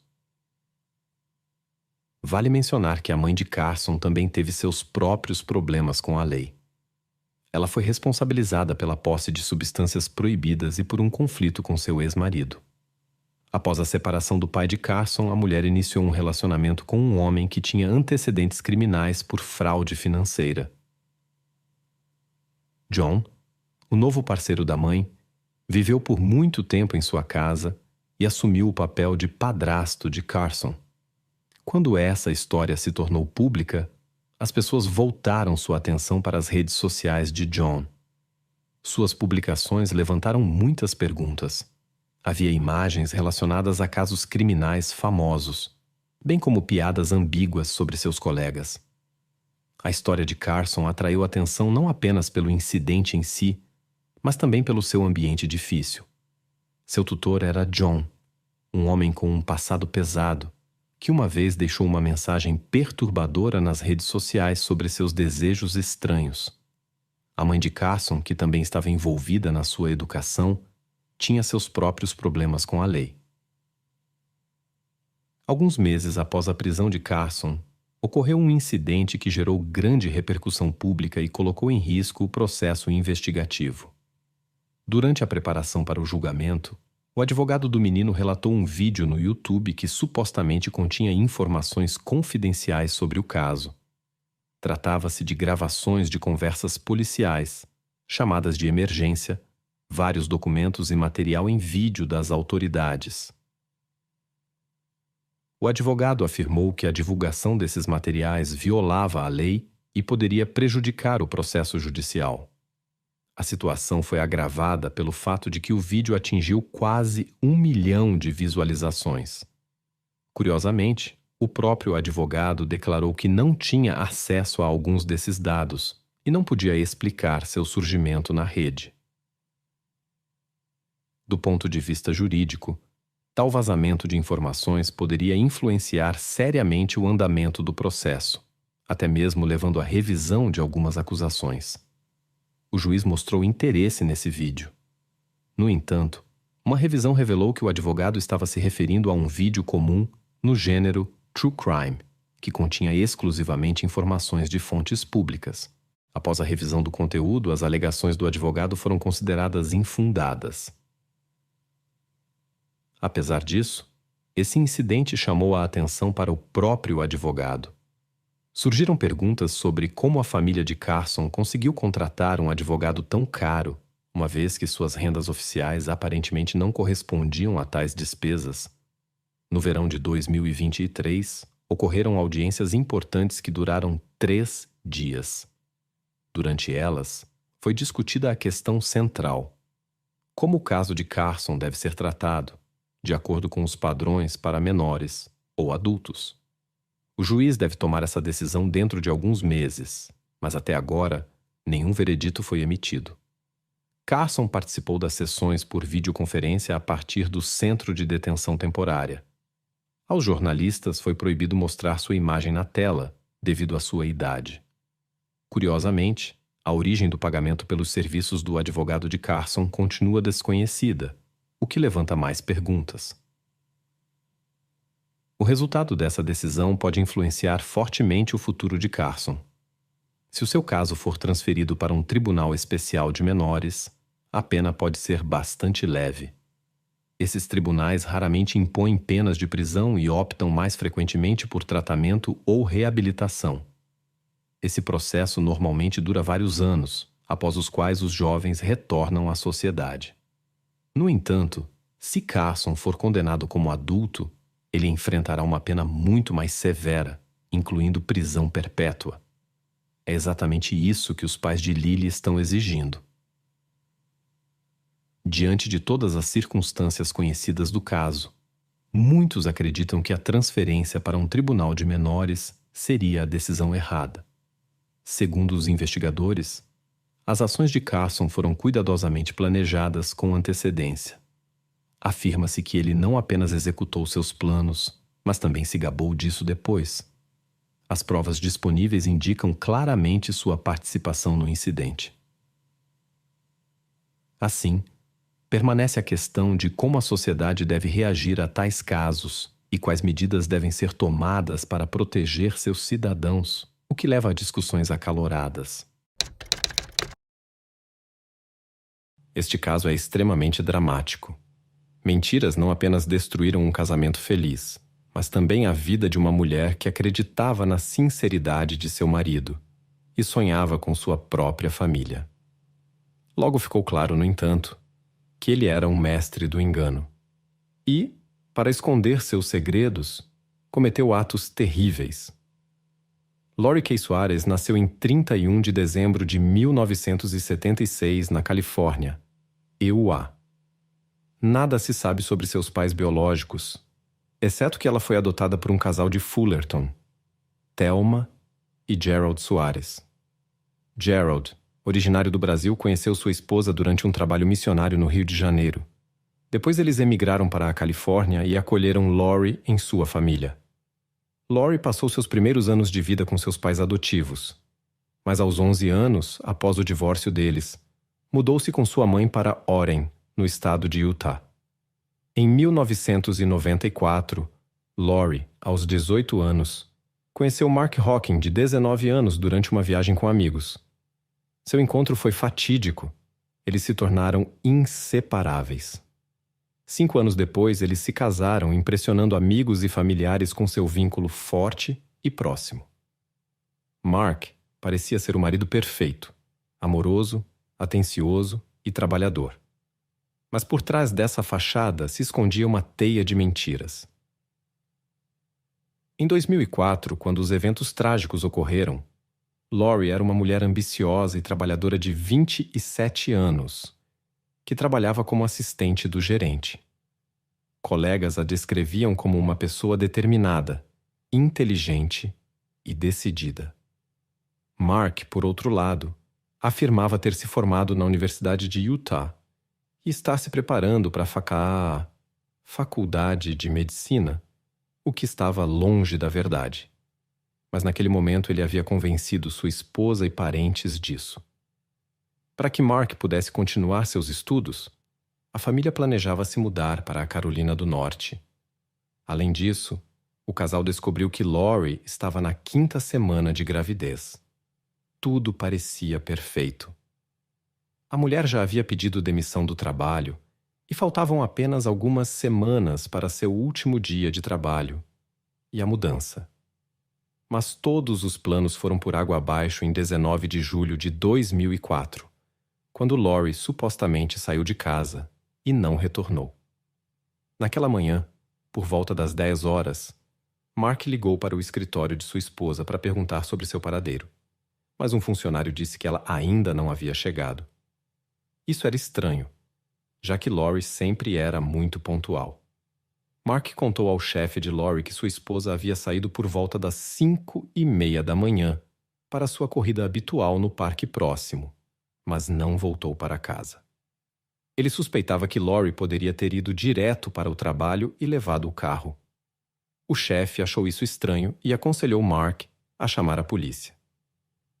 Mark seguiu o conselho e ligou para a polícia às 10h07 da manhã.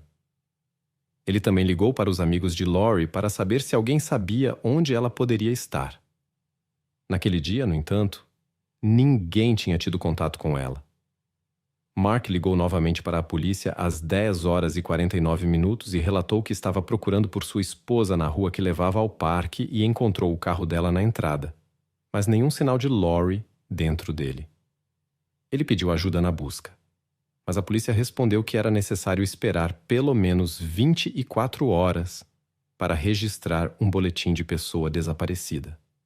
Enquanto isso, a família de Lori, amigos e colegas decidiram ajudar Mark na busca.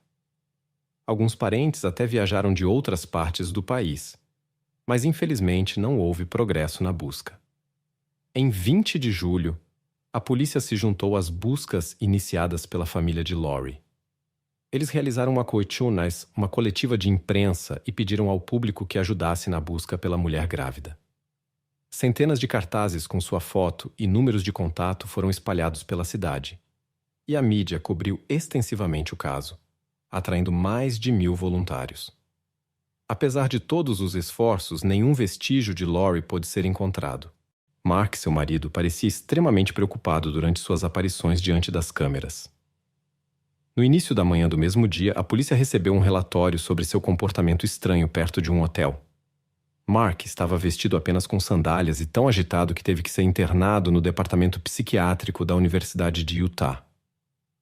As pessoas que conheciam a família acreditavam que o desaparecimento de sua esposa grávida poderia ter causado um colapso emocional nele. Eles não viam razão para suspeitar dele em relação ao desaparecimento de Lori. No entanto, a polícia tinha uma opinião diferente e suspeitou de Mark desde o início de seu desaparecimento. No decorrer das buscas em larga escala, a fachada de preocupação que ele mostrava na mídia começou a desmoronar. Mark enganou todos ao seu redor, incluindo sua esposa, sobre sua educação. Ele assegurou a Lori e sua família que havia se formado com honras em psicologia pela Universidade de Utah e iniciado um curso de medicina na Carolina do Norte.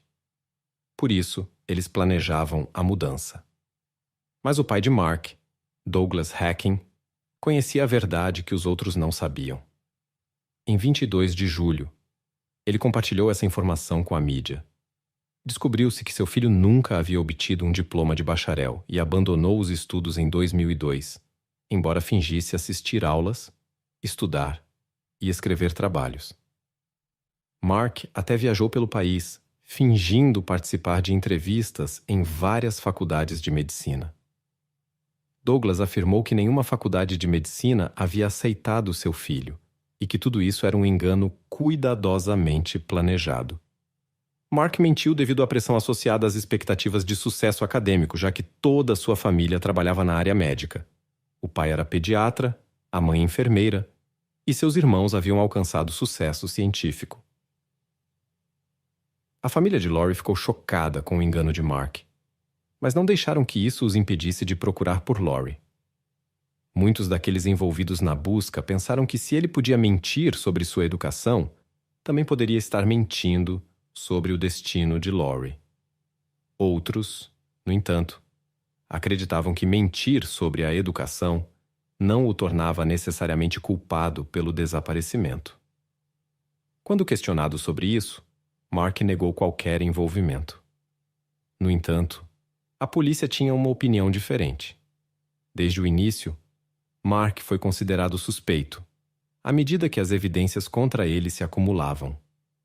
A polícia estava convencida de que estavam lidando com um crime de primeiro grau. Ao vasculhar o apartamento do casal, os investigadores encontraram várias pistas. Um colchão danificado com molas expostas, um recibo de um novo colchão, roupas de cama, estranhas manchas vermelho escuras em utensílios de cozinha, pedaços de carpete em uma mesa de cabeceira no quarto, roupas e uma suposta carta de Lori encontrada em um quarto de hóspedes. O que chamou particularmente a atenção da polícia foi o fato de que na manhã do desaparecimento de Lori, quando Mark alegou ter procurado no parque e depois ligado para a polícia, ele estava na verdade ocupado comprando um novo colchão. Além disso, o banco do motorista do carro de Lori, que foi encontrado perto do parque, estava ajustado para uma pessoa de cerca de 1,80 m de altura, enquanto Lori tinha apenas um pouco mais de 1,50 m. As chaves do carro de Lori foram encontradas na casa, o que levantou questões. Se ela realmente foi ao parque para se exercitar, por que as chaves ficaram em casa? Entre as várias evidências encontradas em diferentes locais, havia também um colchão cortado que correspondia à cama do quarto, e foi descoberto em uma lixeira, perto do hospital da Universidade de Utah. Uma mecha de cabelo escuro também foi encontrada em uma lixeira perto de um posto de gasolina localizado ao lado do hospital. Dos 2 carros que pertenciam a Mark e Lori, numerosos materiais foram apreendidos, e as filmagens de vigilância do hospital, da igreja no parque e da loja aberta 24 horas adicionaram novos detalhes ao caso. Com o acúmulo de evidências, as suspeitas contra Mark se tornaram mais fortes, e ficava cada vez mais claro que as chances de encontrar Lori viva diminuíam a cada dia. Em poucos dias após o desaparecimento de Lori, a polícia reuniu numerosas evidências que indicavam que Mark poderia ter cometido o crime no início da manhã de 19 de julho em sua casa compartilhada e descartado as evidências algumas horas depois em um local desconhecido. As suspeitas dos investigadores foram confirmadas em 25 de julho de 2004, quando os irmãos de Mark, Scott e Lance relataram que o homem havia confessado o ato a eles. No dia anterior, em 24 de julho, eles o visitaram na clínica psiquiátrica onde ele estava e imploraram para ele contar o que havia acontecido com Lori. Eles lhe deram tempo para pensar, e quando voltaram à noite, ele confessou seu envolvimento. As circunstâncias exatas do incidente permaneceram desconhecidas. No entanto, descobriu-se que na sexta-feira, 16 de julho, enquanto estava no trabalho, Lori ligou para a Faculdade de Medicina da Carolina do Norte para obter informações sobre apoio financeiro e descobriu que seu marido não estava matriculado lá. Colegas notaram que Lori ficou perturbada e chorando após essa ligação. Ela saiu do trabalho mais cedo e foi para casa, provavelmente para falar com Mark. De acordo com documentos judiciais, Lori ligou para um funcionário da universidade por volta das 5 da tarde do mesmo dia e deixou uma mensagem de voz dizendo que Mark explicou sua ausência nas listas como um erro de computador ou outra desculpa.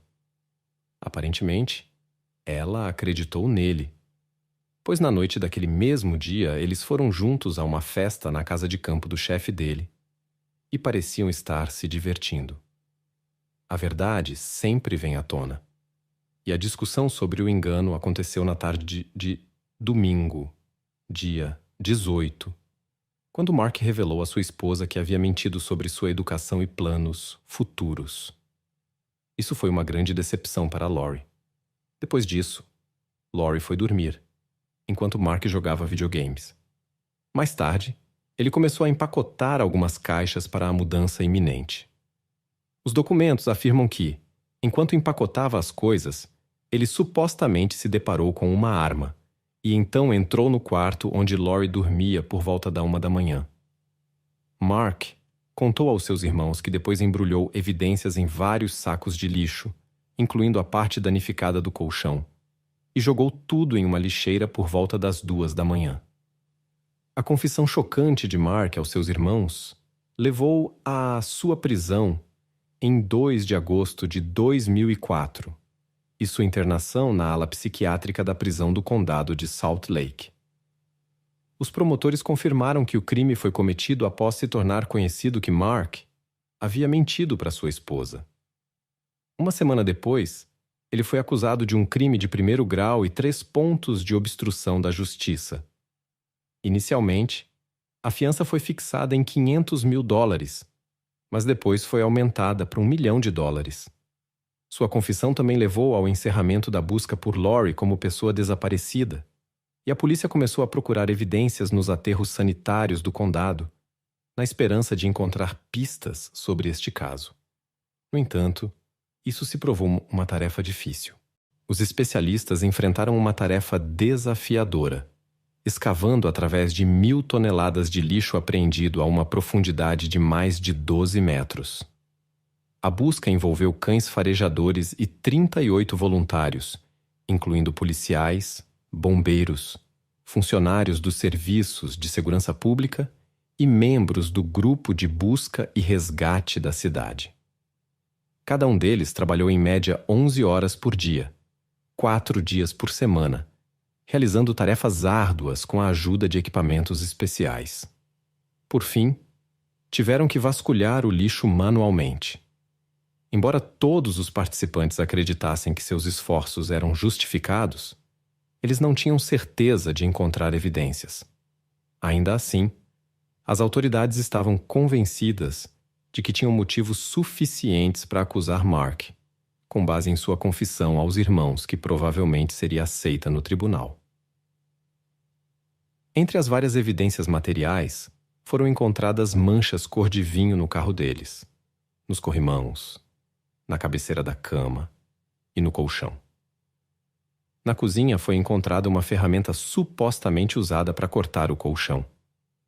A polícia também tinha uma carta de Lori, supostamente escrita um dia antes de seu desaparecimento. Nela, ela pedia ao marido para mudar seu comportamento e expressava o desejo de envelhecer com ele, mas não nessas circunstâncias. Essas palavras ficaram mais claras após a confissão de Mark, pois a carta foi relacionada a uma ligação telefônica de Lori para uma escola de medicina. Além disso, os promotores coletaram vídeos de vigilância de uma loja aberta 24 horas, mostrando Mark comprando cigarros, olhando para suas mãos e dedos e depois partindo no carro de sua esposa. Cerca de 18 minutos se passaram desde o momento em que ele, segundo suas declarações, cometeu o crime. Os investigadores obtiveram imagens de vídeo mostrando uma pessoa jogando um grande saco em uma lixeira. Também foi visto ele dirigindo o carro da mulher para um parque de onde ela supostamente desapareceu, segundo suas declarações. Inicialmente, esperava-se que a acusação pedisse a pena mais severa para Mark. Mas os promotores decidiram acusá-lo de um crime de 1º grau, que prevê uma pena de 5 anos à prisão perpétua. Esta decisão foi tomada devido à falta de uma evidência crucial. Alguns dias depois, Mark apareceu com seu advogado Gilbert Antey para uma audiência preliminar perante o juiz William Barrett, no 3º Tribunal Distrital. Os presentes ficaram surpresos ao ver que o acusado estava usando um colete à prova de balas e acompanhado por 7 xerifes. Tais medidas de segurança normalmente são tomadas em casos de alto perfil ou circunstâncias inesperadas. Mais de 2 meses após o desaparecimento de Lori, sua família já havia perdido a esperança. No entanto, em outubro, o sargento Nelson da polícia encontrou uma evidência crucial em uma lixeira. O local foi rapidamente isolado e especialistas coletaram evidências por várias horas que poderiam ser usadas no tribunal. No mesmo dia, as autoridades puderam confirmar, através de exames forenses, que as evidências encontradas estavam relacionadas ao caso de Lori. Esta notícia provocou sentimentos mistos em sua família. Por um lado, a decepção pela confirmação de seus piores temores. Por outro, o alívio de finalmente poderem se despedir dela. Os promotores agora acreditavam que as evidências encontradas haviam avançado significativamente o caso, pois agora podiam provar as consequências do crime de Mark. Em 30 de outubro, Mark participou de uma audiência de acusação no 3º Tribunal Distrital. Surpreendentemente, ele se declarou inocente. A mãe de Lori expressou sua insatisfação com sua recusa em se declarar culpado, acusando-o de prolongar a experiência da família e adiar o inevitável. O julgamento, que estava marcado para o final de abril de 2005, foi interrompido em 15 de abril quando Mark fez uma confissão. Ele descreveu em detalhes ao juiz como cometeu o crime na manhã de 19 de julho de 2004. Com sua admissão de culpa, ele chegou a um acordo com os promotores para retirar as acusações de obstrução da justiça. Durante seu discurso de 10 minutos, Mark confessou que sua esposa era a pessoa mais importante em sua vida e que não podia explicar suas ações. A mãe de Lori foi a única que expressou arrependimento sincero. Ela ficou abalada com a confissão, mas também sentiu alívio por Mark assumir a responsabilidade por seus atos. Um mês antes da sentença, os pais de Lori decidiram remover o nome Hacking de sua lápide para se distanciar de Mark. Em 6 de junho de 2005, Mark foi sentenciado. Ele recebeu uma pena de 6 anos à prisão perpétua, com possibilidade de liberdade condicional, não antes de 2035.